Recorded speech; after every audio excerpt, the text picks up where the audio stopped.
dalawa. Pagsaksi sa mga pangyayaring hindi mo sukat akalain.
Mga kababalaghang hindi kayang tanggapin ng inyong isipan. Nagaganap tuwing sasapit ang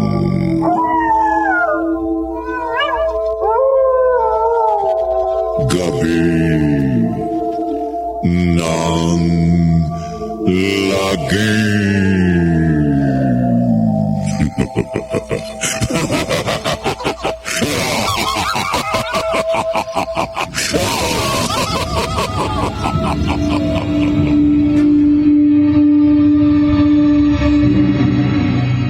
Magandang gabi, kaibigan. Hindi sa lahat ng pagkakataon, simbolo ng kaligtasan ang liwanag. Dahil maaari rin itong maglagay sa iyo sa kapahamakan.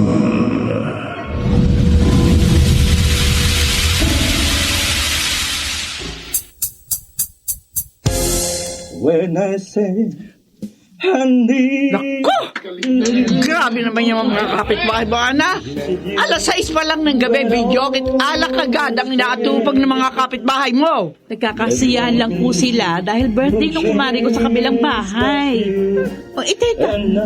Buti naman at bumisita kayong dalawa. Ma, Jerome. Pasensya ka na, anak, kung hindi kami nakabisita sa birthday mo ng Sabado. Delayed yung flight namin dahil sa bagyo.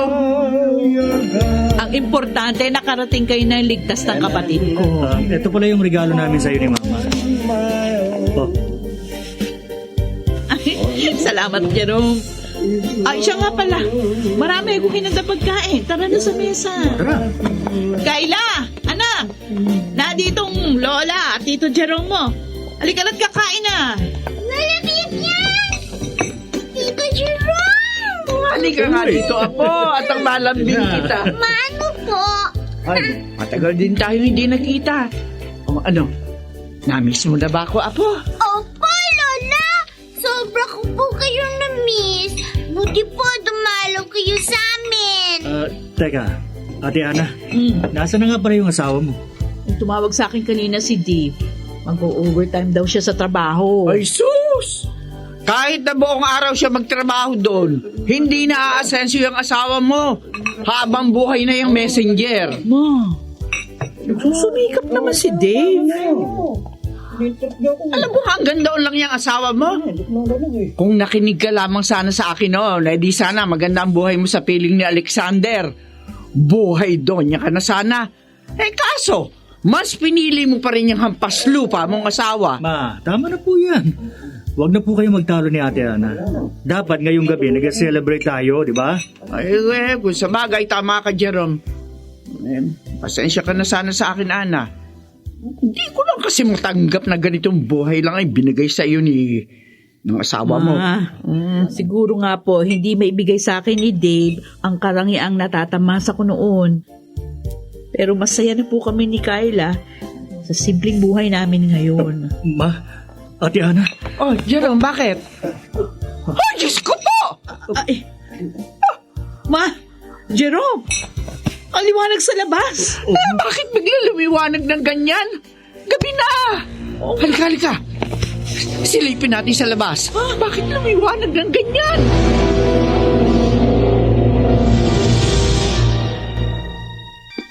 Dave, Oh, Ma'am Dana, bakit po?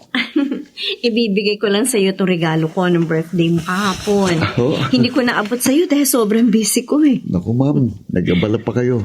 Pero maraming salamat po at naalala niyo ako. Mabait, matapat at masipag kang empleyado. Kulang pa yung regalo ko sa mga magagandang nagawa mo para sa department natin.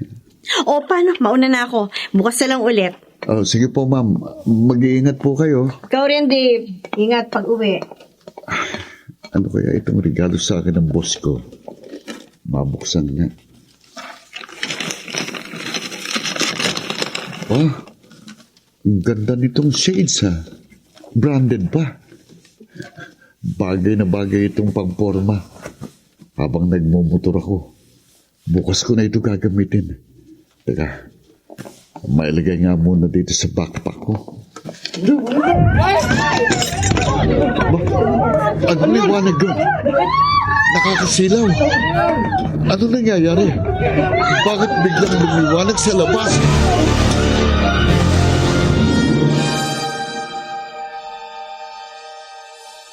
Bakit kaya lumiwanag sa labas? Baka galing sa kapitbahay yung ilaw. Jerome, hawiin mo nga yung kurtina. Silipin natin kung saan nanggagaling yung liwanag. teka, eto na Liwanag! Ibalik mo ulit yung kurtina, bilis! Ayan, tayo balik ko na. Ay, grabe! Ang lakas naman ng ilaw na yun. Wala tayong makita sa labas. Ano ba yung mga kapitbahay mo, Ana? Mga walang konsiderasyon. Oh, Diyos ko po! Ano bang ingay yun? Sa labas nang gagaling, ma. Ana! Jerome, ano yun?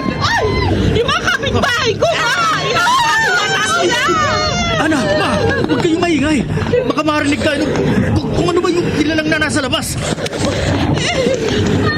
Anak, huwag ka maingay. Baka marinig tayo. Mama, si Pupi nasa labas! Ayaw po, Kyla. Basta wag tayong maingay para ligtas. Ayan na siya. Huwag kayong gagawa ng ingay. Mama, I'm so scared! Oh, Diyos ko po! Anong klaseng nilalang nyo nasa labas? Ang hahaba ng mga galamay! Pag nakaalis na ang halimaw, magtago tayo doon sa kwarto ni Kyla. Saan kaya galing ng halimaw nito? Diyos ko. Anak, paano ang asawa mo? Siguradong hindi siya makakauwi dahil sa halimaw na nasa labas.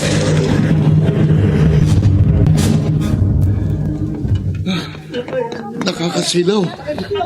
Saan naman kaya nanggagaling ang liwanag na yun? Dave, Oh, Ma'am Dana! Akala ko po nakalis na kayo. hindi na ako makapunta sa parking lot sa labas kasi sobrang liwanag. Ma'am, halika. Sobrang halika. nakakasilaw. Halika kayo. Lumayo na tayo sa liwanag. Ang sakit na sa mata eh. Oh, Diyos ko! Ano halimaw yan? ma'am, tara na, tara. Diyos ko! Dito tayo magtago. Bilis.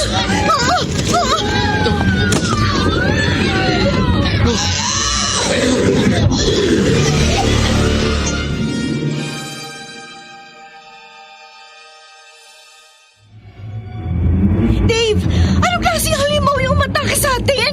Saan ba yung galing? Huwag kayong maingay. Baka marinig tayo ng halimaw. Hindi natin alam kung paano nagkaroon ng ganun sa labas. Ayoko pa mamatay, Dave. Kailangan pa ako ng mga anak ko. Walang mamamatay sa atin, Ma'am Dana. Gagawin ko ang lahat para makaligtas kayo. Boss Dana, anong ginagawa nyo? Pauwi na ho ako. Uy, huwag kang maingay. Huwag ka maingay! Bakit po? Ano ba problema? Parang takot na takot kayo. May halimaw sa labas! Halimaw! Kayo po talaga, boss, oh. Ang lakas yung man-trip. Sige po. Uwi na ako. Ay, Uy! teka! Uy! Huwag mong bubuksan ang pinto! Diyos ko, Dave! Dave! Patawarin niyo ako, Ma'am Dana. Pero kailangan takpan kong bibig niyo. Shhh! Huwag tayo gagawin. Nasa loob na siya ng stock room.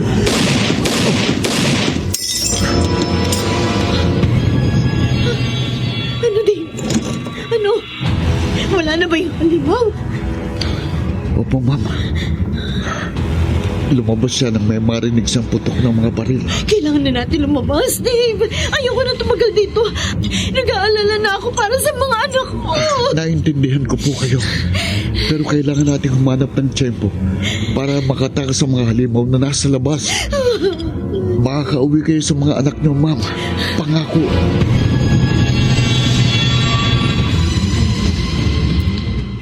Dito na muna kayo sa kwarto. Habang ako na lang ang magbabantay dito. Aabangan kong pagdating ng asawa mo. O ano-ano? Natawagan mo na ba si Dave? Hindi ko nga matawagan, walang signal yung cellphone ko. Nag-aalala na nga ako. Baka may mangyaring masama doon sa kanya, lalo na't may mga halimaw sa labas. Saan kaya nanggaling ang mga nilalang na yun? Eh, saan pa? Eh, di doon sa liwanag sa labas. Hindi naman natin alam kung paano lumiwanag ng gano'n na paligid. Baka siguro may espasyo pala sa labas at lula nito yung mga halimaw. Huwag muna nating intindihin kung saan sila nanggaling. Ang isipin natin, kung paano natin matatalo ang mga halimaw na yun na may mga malalaking kalamay. Kutob ko, ang itsura nila, parang mga pugita. Diyos ko, sana may tumulong sa atin at iligtas tayo dito. Ma, Jerome, nag-aalala ko kay Dave. Baka pag-uwi niya, madatnan niya yung mga halimaw na yun. Mama! Walang magagawa ang takot ninyo laban sa halimaw. Kailangan natin maging matapang sa panahon ngayon. Sigurado may paraan para matalo yung mga nakakatakot na nilalang na nasa labas. Ingay. Alam na ng mga halimaw na may tao sa loob. Mabuti na lang, may grills yung mga bintana. Yung mga galamay ng halimaw. Baka naman nakakapasok siya doon sa bintana. Ha? Kaya dito lang kayo sa loob. Huwag kayong lalabas ng kwarto hanggat hindi ko sinasabi. Diyos ko. Isasara ko muna to. Doon ako sa kusina magbabantay. Maliwanag pa rin sa labas. Teka, saan kaya yung nabasag yung bintana? Nakapasok na sa sala yung mga mahabang kalabi ng halimaw. Ano bang klaseng nila lang ito umatake sa amin ngayon? Pakiusap, tulungan mo po kami.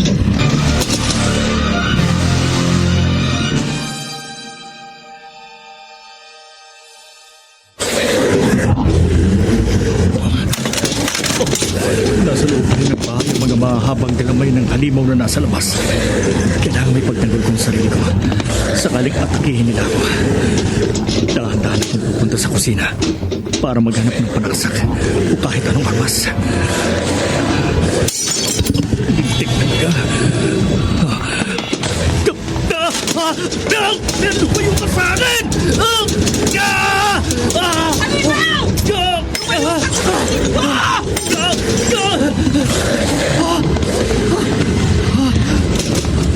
Adriana, akala ko patapusan ko na.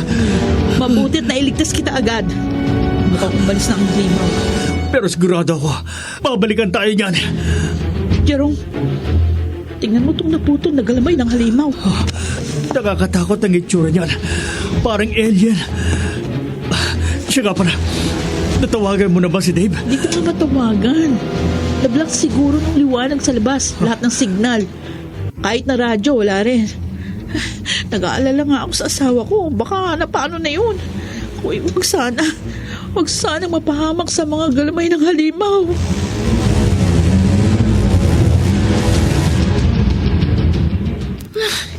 Hindi na ako makapaghihintay pa ng matagal. Aalis na ako. Sige, Ma'am. Alis na tayo. Total tahimik na sa labas. pero kailangan pa rin natin mag-ingat. Sigurado akong napapaligiran ng mga halimaw ang buong paligid. Dito, walang halimaw sa paligid. Dito tayo dumaan. Teka, ano pala sasakyan natin paalis May dito? motor ako na nakapark sa labas ng malapit sa guardhouse. Yun ang gagamitin natin paalis dito. Bilis. Panginoon ko, nagkalat ang mga dugo, laman loob, at mga bangkay ng tao sa paligid. Huwag mo nang pansinin ang mga yan. Ayun na yung pinto palabas. At sobrang liwanag. Liwanag! Sakit sa mata! Pumikit na kayo at kumapit sa akin. Hindi naman, gagamitin ko itong niregalo mo sa akin, Sage, para makakita ko ng isa labas. Ito. Nasuot ko na yung Sage. Tara na, Ma'am Dana. Kapit lang kayo sa akin. Ayun na. Nakita ko na yung motor ko. Dito. Nandito na tayo. Ito, Ma'am. Kayo na magsuot ng helmet. Sige. Suot mo muna.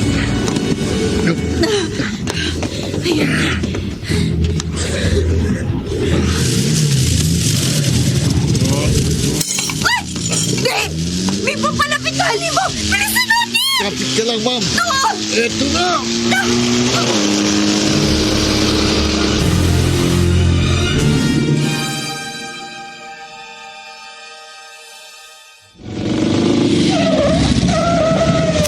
Dito tayo sa tapat ng bahay niyo, Ma'am Dana. Karamihan sa mga kapitbahay niyo, wasak na mga bahay.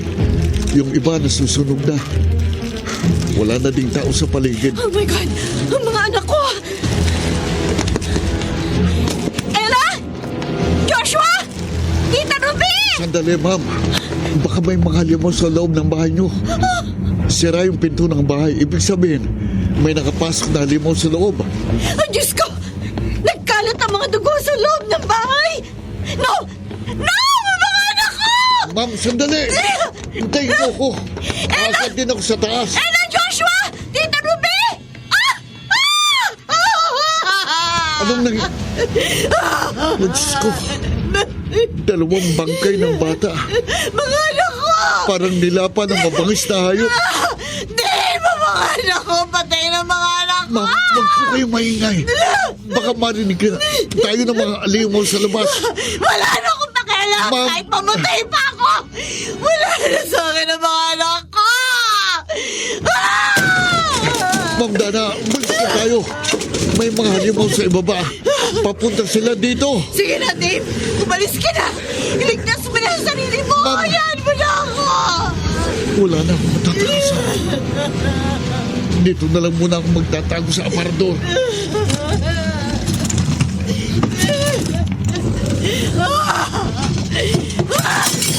Pinatay mo ang anak ko! Lumayo ka sa akin! Lumayo!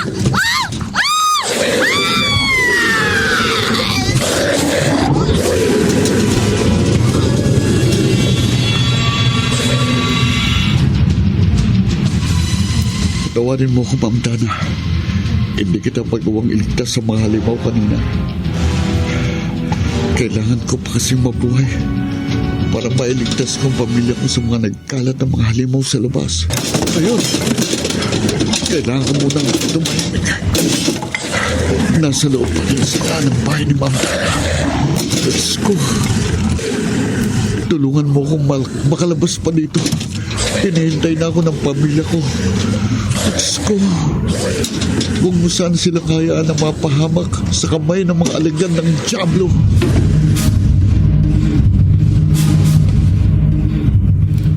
Dito na muna tayo sa itaas.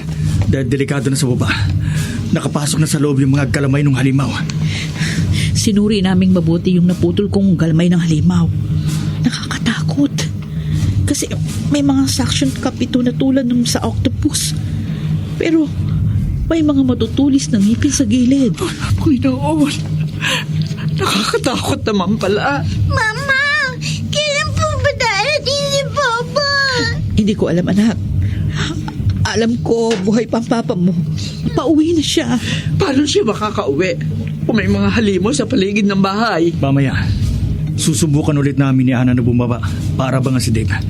Kung makakabalik pa siya sa pamilya niya. Sana naman matapos na itong dilubyo dumating sa atin. Huwag na kayo maingay. Mukhang may nakapasok na namang kalamay ng halimaw sa baba. Makaabot kaya ang mga galamay nila dito. Ewan ko, hindi natin alam. Pero kapag nalaman nila na may tao sa itaas, siguradong hindi sila titigil. May halimaw sa bubong. Huwag ka matakot, anak. Ipagtatanggol ka namin kahit anong mangyari. Oh, Diyos ko. Diyos ko. Huwag sana nilang malaman na nandito tayo sa itaas. Wala nang magsasalita. Aaris din yan, anak. Maniwala ka sa akin.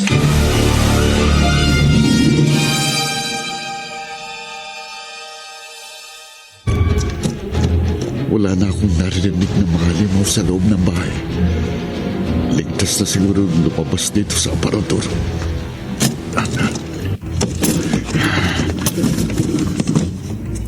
Oh, Diyos ko. Nagkalat ang mga laman loob ni Ma'am Dana sa paligid. Wala na yung mga halimaw sa loob ng bahay. Pagkakataon ko nang tumakas at makauwi sa bahay namin.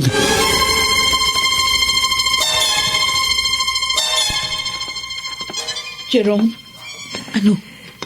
Walang bakas ng mga galamay ng halimaw dito sa baba. Mabuti kong ganon. Pero maliwanag pa rin sa labas. Ibig sabihin, may mga halimaw pa sa paligid. 11:00 na ng gabi. Wala pa rin si Dave hanggang ngayon. Ayoko man itong sabihin sa iyo, Ate Ana. Pero dapat mo na sigurong tanggapin na baka wala ng asawa mo. Na hindi niya na-survive ang dilobyong ito. Yan nga rin ang iniisip ko, Jerome. Pero, ibang sinasabi ng puso ko. Nararamdaman ko, buhay si Dave. At babalik siya sa amin. Sana nga, Ate. Sana nasa mabuti siyang kalagayan. Ate, may mga halimaw yata sa loob. Ihandanan natin ang mga hawak nating palakol. Ana? Jerome, si Dave nasa labas. Nalibuksan mo yung pinto. Oo. Dave, pasok ka. Dali. Ana. Salamat sa Diyos. Ligtas kayo. Si Kayla. Nasa kwarto kasama si Mama. Mabuti hindi ka inatake ng mga halimaw sa labas. Marami sila sa paligid. Kaya, iniwan ko na lang yung motor ko sa kabilang kanto. At naglakad ako pa uwi. Kumusta ka? Hindi ka ba inatake ng mga halimaw? Inatake kami ng mga halimaw dun sa opisina. Tapos, tinulungan ko makauwi yung boss ko. Pero sa kasamaang palad, hindi siya nakaligtas sa bagsik ng mga halimaw. Dave, ano ba mga itsura nila? Malalaki sila. Maraming galamay. Sobrang silang nakakatakot. Nilalasog-lasog nila yung mga nagiging biktima nila. Wala tayong laban sa kanila. My God. Halos ba lahat ng nadaanan mo nababalot ng nakasisilaw na liwanag? Oo. Lahat ng nadaanan ko maliwanag. Hindi mo makikita kung hindi ka magsusuot ng shades. Meron na namang halimaw na papalapit sa atin. May nakapasok na galamay ng halimaw. Bilisan niyo, Ate. Umakyat na kayo ni Dave sa taas. Ako nang bahala dito. Oo.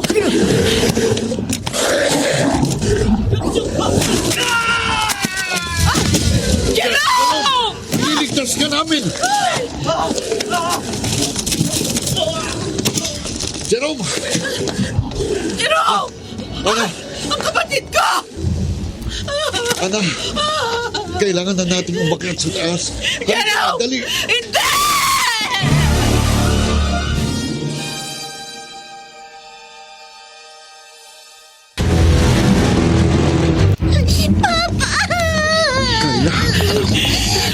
Ana, si Jerome.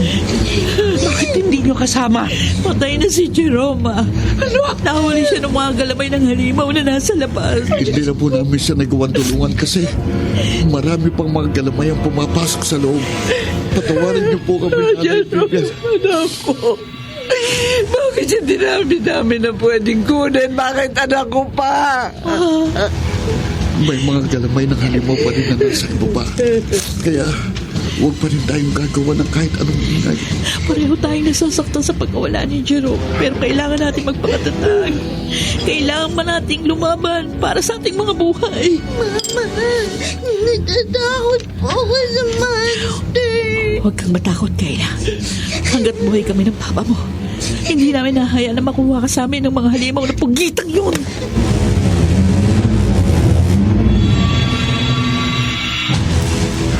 Buti naman po, Inay Bibian. Nahimasmusan na kayo. Eto po, kumuha po ako ng baso at pitsil ng tubig para makainom kayo. Uminom muna kayo. Gusto kong makita ang bangkay ng anak ko sa ibaba. Hindi pa rin tayo pwedeng bumaba. Kasi nung bumaba kami ni Dave kanina, meron pa rin mga galamay ng halimaw na nakakapasok sa bintana sa sala. At saka, wala na po yung bangkay ni Jerome sa baba. Pero nagkalat ang mga dugot, ilang laman loob niya. Kutob namin ni Ana, inilabas ng galamay ng halimaw ang bangkay ni Jerome doon sa bintana. Diyan ako. Napakabait ang anak ko. Ma, Hindi dapat mangyari sa kanya yan. tahan na. Mag-iingat kayong dalawa pag bumababa kayo. Kasi baka hindi ko kayanin kung meron pang mawawala sa pamilya natin. Nay, wala na pong mawawala sa pamilya natin.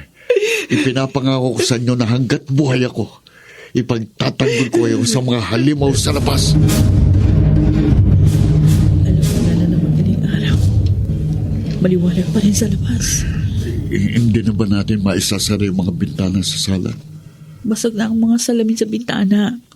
Kahit na isara pa natin yun, makakapasok pa rin ang galamay ng mga halimaw. Ana, sa likod mo. Bakit? Anong meron? Oh, Diyos ko! Ang pugot ng ulo ni Jerome! Ang kapatid Ana, ko! ilalagay ko dito sa hawak kong plastic. Ililibing lang natin ito kapag natapos na itong krisis sa mga halimaw. Ana, Dave! Nandyan pa ba kayo? Dave! Tulong! Si Mang Tano! Tulong! Nasa labas! Sige, ako na magbubukas ng pinto.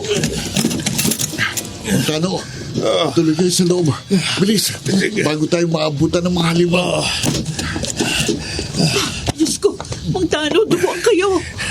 Nakipaglaban ako sa mga halimaw.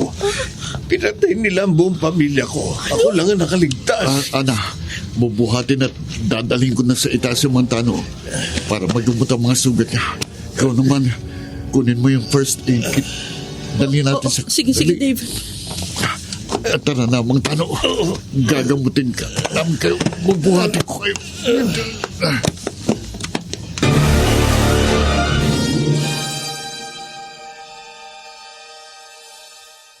Tapos na. Nalagyan pa na first aid kit ang mga sugat niya. Mang Tano, saan mo natamo yung mga sugat mo? Sa halimaw? Oo. Kapag nahuli ka ng isa sa mga galamay nila, bawat section nun, may mga maliit ngunit matutulis na mga ngipin. Kaya kapag nahuli ka, siguradong magkakalasog-lasog ang mga laman mo. Parang yun nangyari sa kapatid ko kanina. Ulo na lang niyang na-recover namin. Nakalulungkot nga. Yung ang buong pamilya ko, hindi ko nailigtas mula sa mga halimaw. Kitang-kita ko kung paano nila pinatay at nilasog-lasog ng mga halimaw. Saan kaya nanggagaling yung mga halimaw na yan?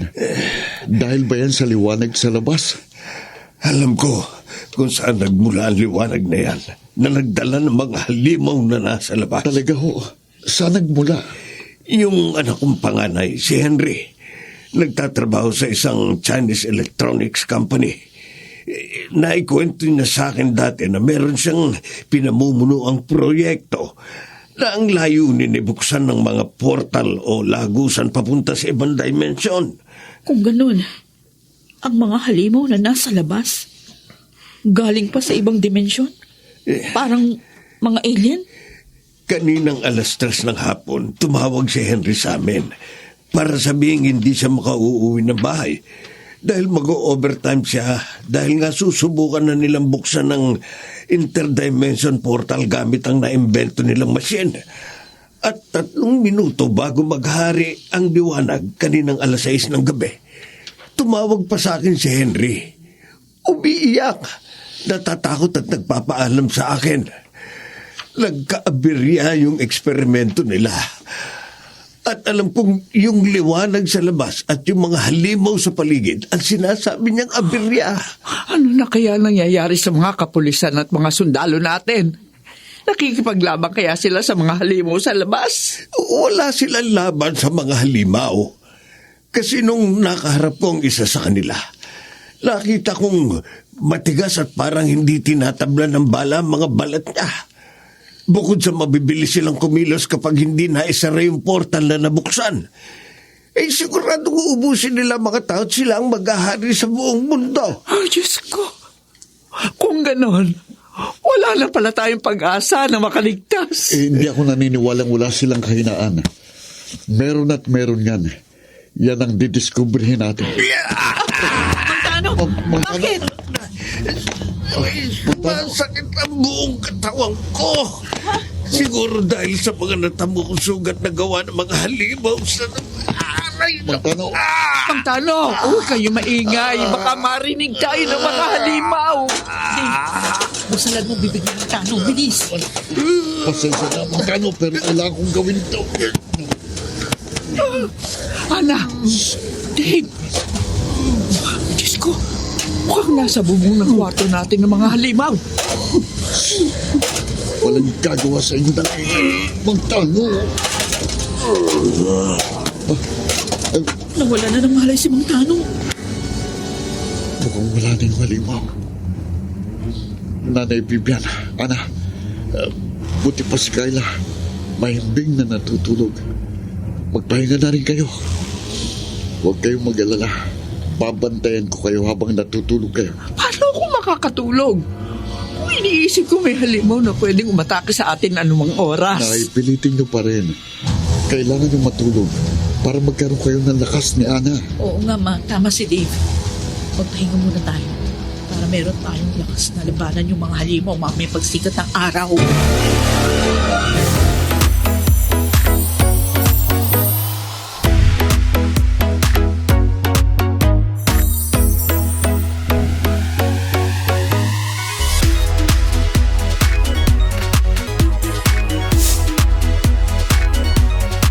Panalo sa bingo, bus, bus, bus, bus. Panalo anytime, maglaro anywhere sa bingo, bus, bus, bus, bus, bus.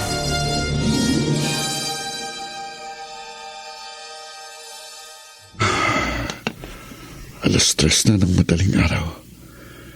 Maliwanag pa rin sa labas. Pero kanina po walang halimaw akong nararamdaman. Dave, Ana, akala ko nagpapahinga ka na. nakapagpahinga na ako kahit 1 oras. Hinarang mo na pala yung mga aparador natin sa bintana. Iniharang ko na yung mga aparador at muebles natin para hindi na makapasok yung mga galamay ng halimaw sa bintana. Nilinis ko na rin yung mga dugo ni Jerome sa sahig. Mabuti naman at hindi ka narinig ng mga halimaw doon sa labas. Yun nga mukhang umalis na yung mga halimaw sa labas. Pero hindi pa rin ako nagpapakasiguro. Hanggat nandyan pa rin yung misteryosong liwanag sa labas, siguradong may mga halimaw pa rin sa labas. Dave, wala na ang misteryosong liwanag sa labas. Aba, oo nga no. Madilim na ulit. At saka, nagbalik na yung signal ng cellphone ko. Sa akin din. Ano? Gusto mo bang silipin natin yung labas? Wag muna. Mamaya na lang natin tingnan pagsikat ng araw. O Diyos ko, sana tapos na itong kalbaryo natin.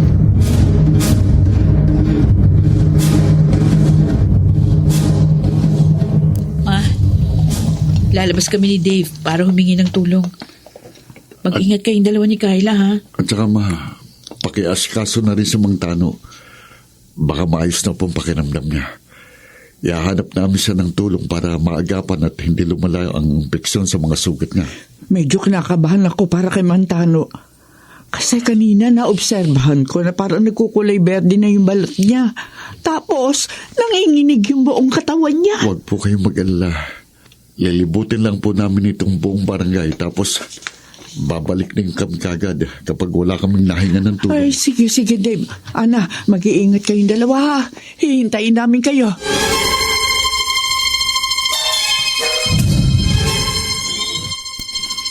Oh, Diyos ko. Dave, nagkalat ang mga dugo at putol na parte ng katawan ng tao sa paligid. Grabing pinsalang binigay ng mga halimaw sa Ang atin. pinagtataka ko lang, kanina pa tayo naglalakad. Pero ni isa, wala pa rin tayong nakikitang survivors. Baka natatakot pa silang lumabas sa kanilang mga bahay. Teka, may dalawang lalaki nakatayo sa ilalim ng puno dun, oh. Oo nga. Sigurado ako mga survivor yun. Boss? Boss? Dave! Hindi sila mga survivor! Ayan ako!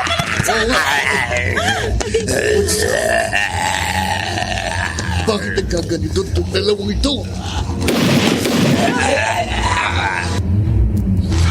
Diyos ko, bakit nagkaganito itong dalawang ito? Marami pang ganyan sa paligid. Ano itong mga to? Mga zombies ba ito? Parang gano'n na nga. Bakit? Paano sila naging ganyan? Nagiging zombie ang isang tao kapag nakagat o nasugatan sila ng mga galamay ng halimaw na lumitaw kagabi. So, ibig sabihin, kapag may sugat ka, nakagagawa ng halimaw, magbabagong anyo mo, tulad ng mga zombie? Oo. Bakit? Meron ba kayong mga kakilala na nakagat o nasugatan ng mga halimaw? Oh my God, Ana, si Pangtano. Nasa kwarto si Mang Tano kasama si Mama at Kayla.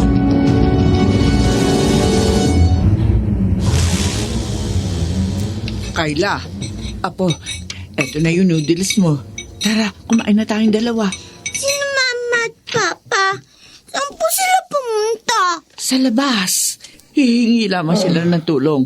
Tapos, babalik na rin. Huwag kang mag-alala. Anumang oras uuwi na ang mga yun.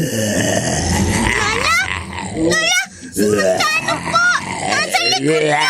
Mang Tano, ayos ka lang ba?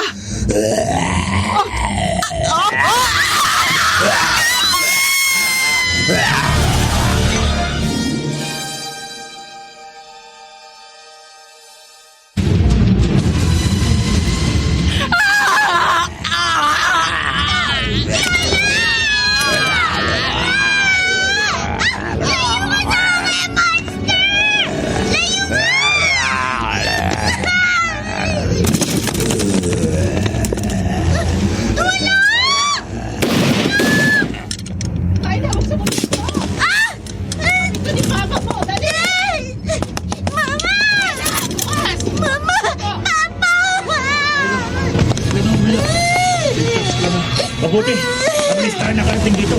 Kundi, patay ang anak ko dyan sa zombie. Patay na ba? Oo, sa ulo tumama yung bala. Pero, sabog. Mama!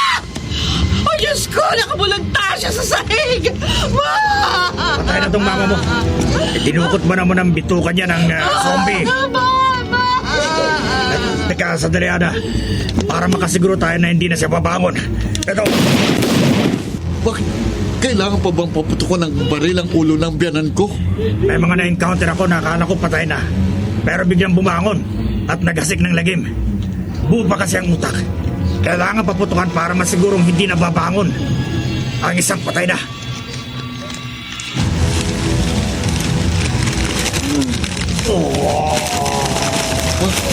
Sandali, ano yun? May zombie yata sa labas. Papa! Yung itim na plastic ng basura! Doon ang gagaling yung ingay! Sandali, titignan ko.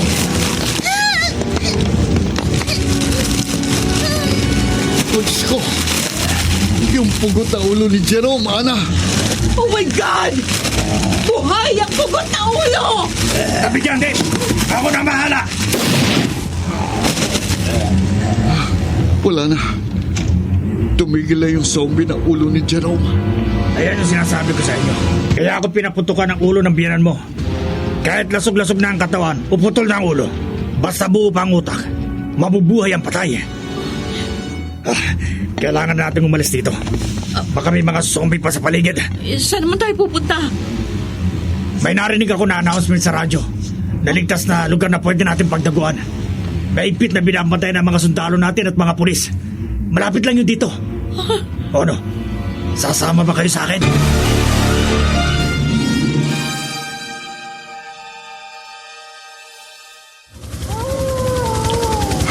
Tingin ko naman, mapoprotektahan tayo ng mga pulis at sundalo dito. Sa totoo lang, nangangaba pa rin ako, Dave. Lalo na't may mga bagong halimaw na gumagala pa rin sa labas.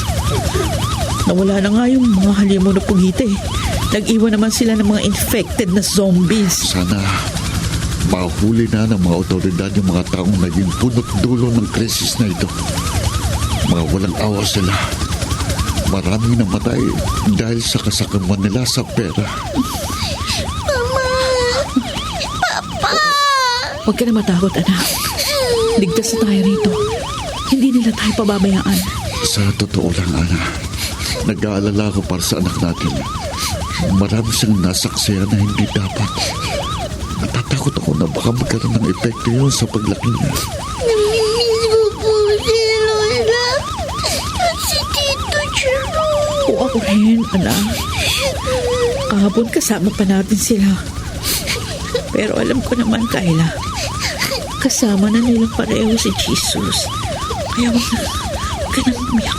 Huwag tayo malungkot. O sige, magpahinga muna kayong dalawa dito sa loob ng tenta.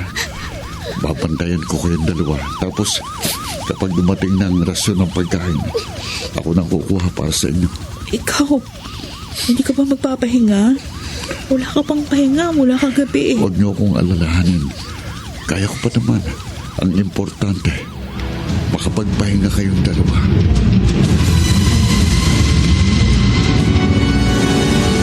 Dave, buti naman nakapagpahinga na kayo. Ano, okay lang ba kayo dito? Nakatulog pala ako. So far, ayos naman kami dito.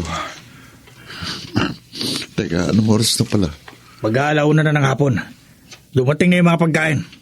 Eto, kumuha na ako para sa inyong tatlo. Ay, salamat pare. Ay, siya nga pala.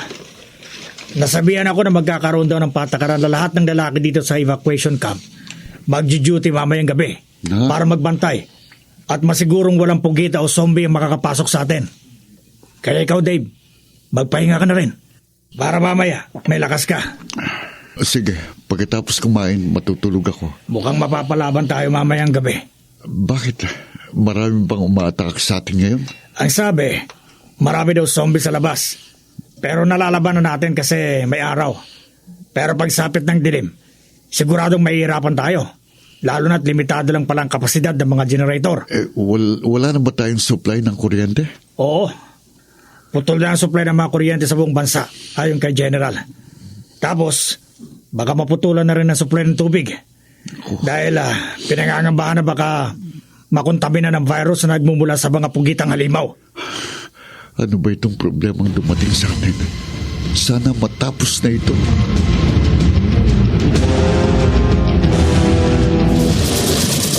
Anak, Kayla, gumising kayo.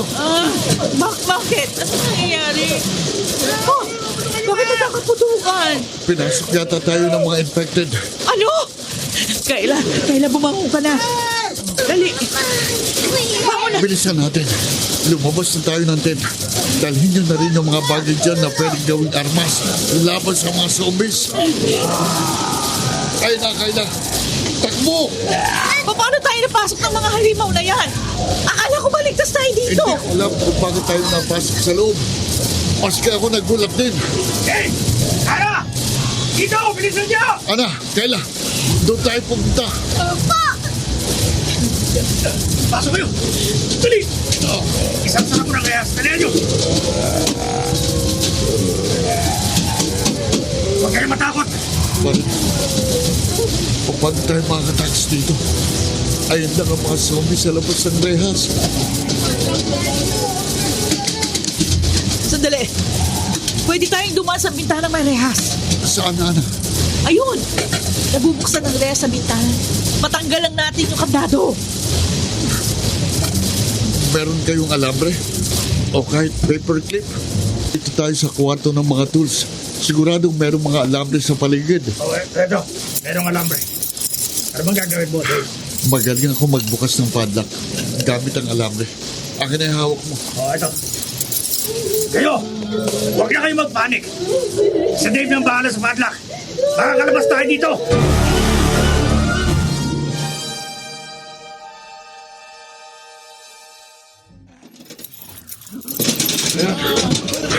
Mga kasama, nabuksan ko na yung padlock. Ako na muna ang lalabas para masiguro kung safe ang paligid.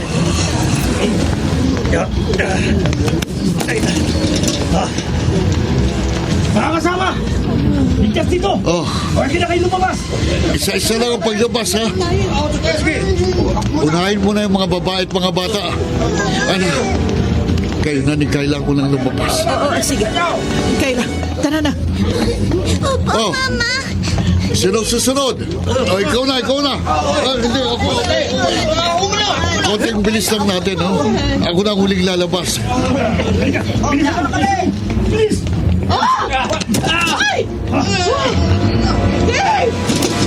Hindi. Bumalik ulit ang liwanag. Lumas ka na, dalian mo! Lalabas na ako. Ang sakit sa mata. Sunglasses ko na. Teka, susunod ko muna. Magkakapo na kayo. Kailangan nyo. Dave, tutulungan kita! Nakalabas din sa wakas. Ilang segundo mula ngayon, babalik na ang mga halimaw ng may mahabang galamay. Bilisan natin! Kailangan natin magtago! Lumayo kayo sa liwanag. Dave! Ang mga halimaw! Nagbalik na sila!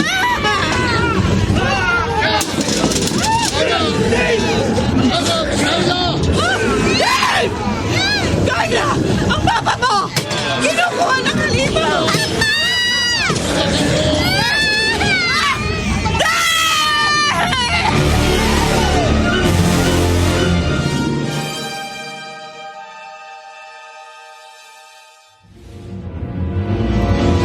Anak! May nakikita akong kwarto! Doon tayo magtago!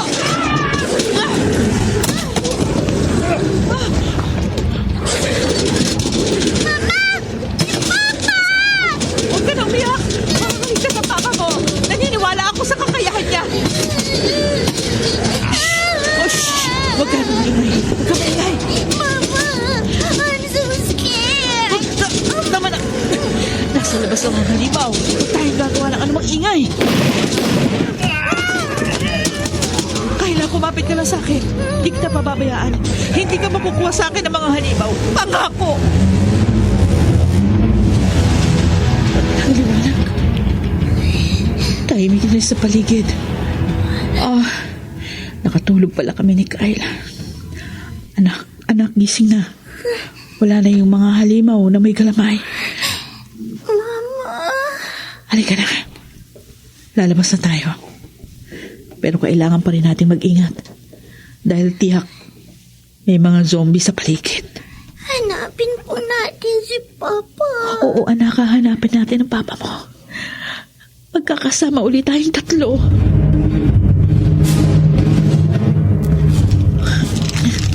Anak, sandali lang, ha? Ibababa muna kita. Kukunin ko lang itong baril na nasa daan. Tamang-tama. May mga bala pa sa loob. Magagamit ko ito sakaling may makasalubong kaming mga zombie. Mama. Oh, bakit ka natatakot, anak? Ang dami pong mga patay sa paligid. Natatandaan ko ang ilan sa kanila. Mga zombie ang kanina.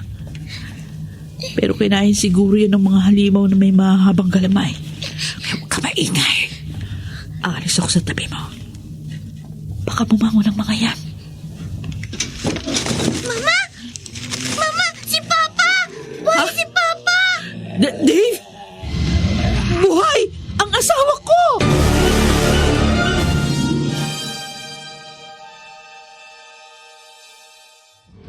Mama!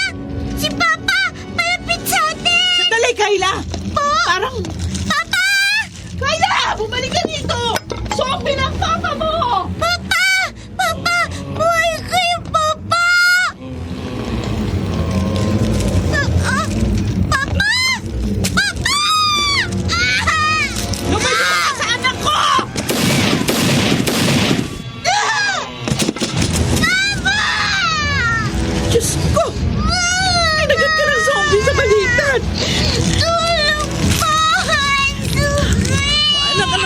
Amelia, sandali lang. Ito. Pinunit ko yung tela sa damit ko na suot ko. Itatapan natin dyan sa sugat mo para tumigil yung pagdudugo. Tapos, maghahanap tayo ng klinik o kaya hospital sa labas para magamot ka. Si Papa! Si Papa! Hindi na siyang papa mo. Isa na siyang zombie. Patay na siya. Hindi niya na tayo masasaktan. Halika na, anak. Kakargahin na kita para mabilis tayong makalabas dito.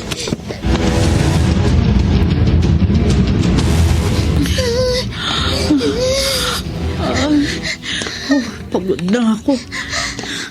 2 oras na ako naglalakad. Pero wala akong makitang mga tao sa paligid. Ay, Diyos ko. Kami na lang yata ni Kayla ang natitirang buhay. Kayla? Naku, nanginginig ang anak ko. Ano nangyayari sa kanya? Sandali ha. Ihiga muna kita dito sa harapan ng kotse. Titingnan ko yung sugat mo. Ay, Diyos ko! Mukhang na-infection na sugat ng anak ko. Nagkukulay green na rin yung balat niya. Anak-anak, pakiusap. Pagkasusubo. Ikaw na lang ang natitirang mahal ko sa buhay. Kapag nawala ka pa, hindi ko kakayanin. Kayla, naririnig mo ba ako? Lumaban ka. Huwag mo kong iiwan. Pakiusap. Ang anak ko! Anak! Huwag mo hintayin. Iputok ko itong hawak kong barel. Kayla!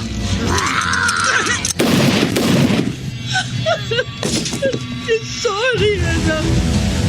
Hindi ko ito gustong gawin sa'yo. Sorry, anak ko!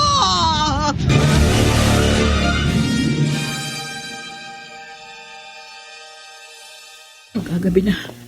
Siguradong magliliwanag na naman ang paligid mamaya. At lalabas ang mga halimaw na may galamay. Oh, di ko alam kung saan ako pupunta.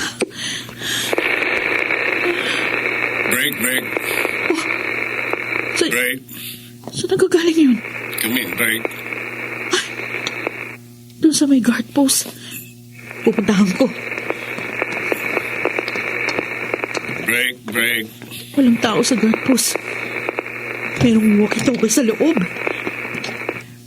Break. Hello?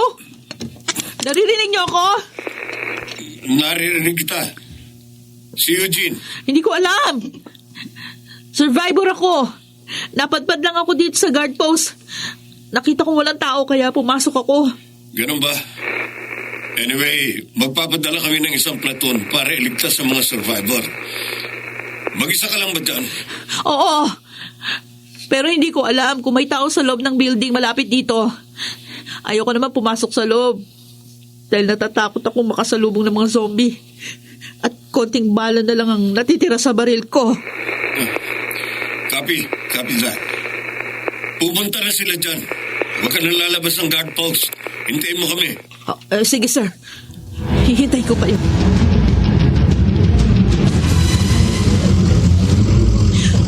Akala ko, ako na lang ang mag-isang survivor.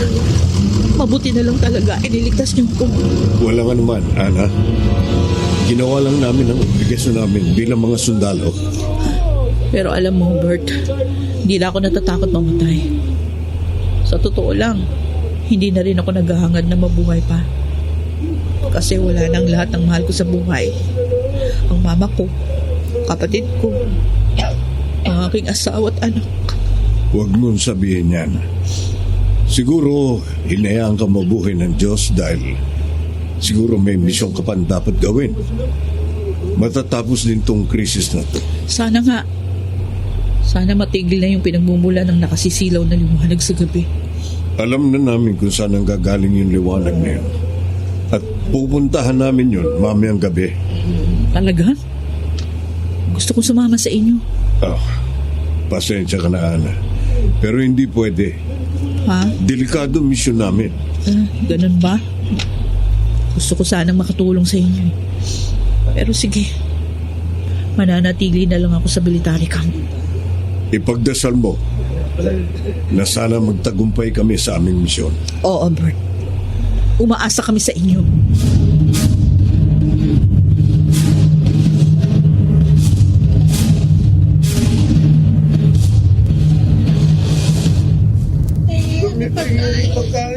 Oy. Oo, teka, huwag kayong mag-alala. Lahat kayong mabibigyan ng pagkain, ha? O, eto sa inyo. O, eto naman yung sa inyo. Oo. Ay! Liwanag!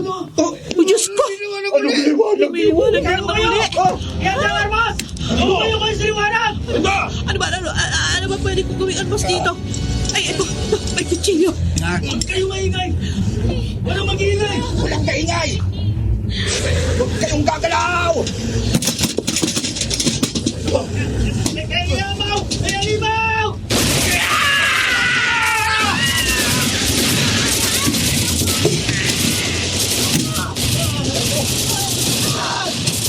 Pinatay niyo ang pamilya ko! Papatayin ko rin kayo!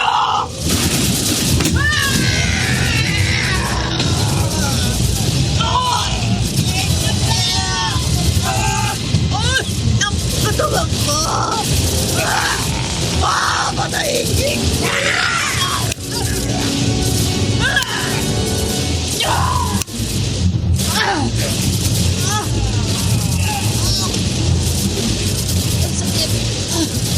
Sugatan ako ng halimaw sa tiyan at likod. Magiging zombie ako pagkaraan ng ilang oras. Ito ng katapusan ko!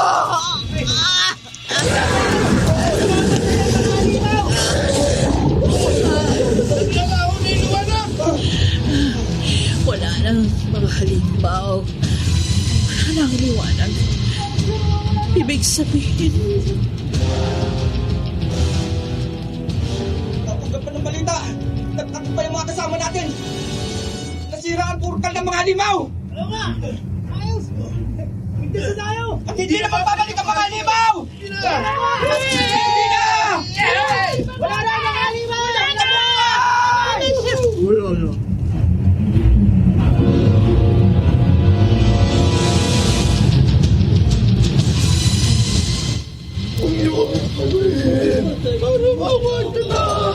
Tawarin niyo kami. Pero kailangan namin gawin ito.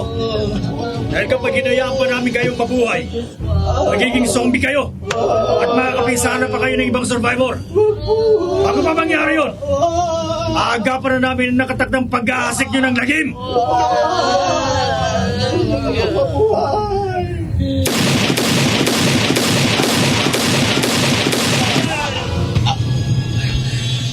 Ana, huwag nang mag-alala. Naiintindihan kung bakit kailangan niyo ako patayin. Sige, boss. Tapusin mo ng paghihirap ko. Gusto ko lang makasama ang aking pamilya.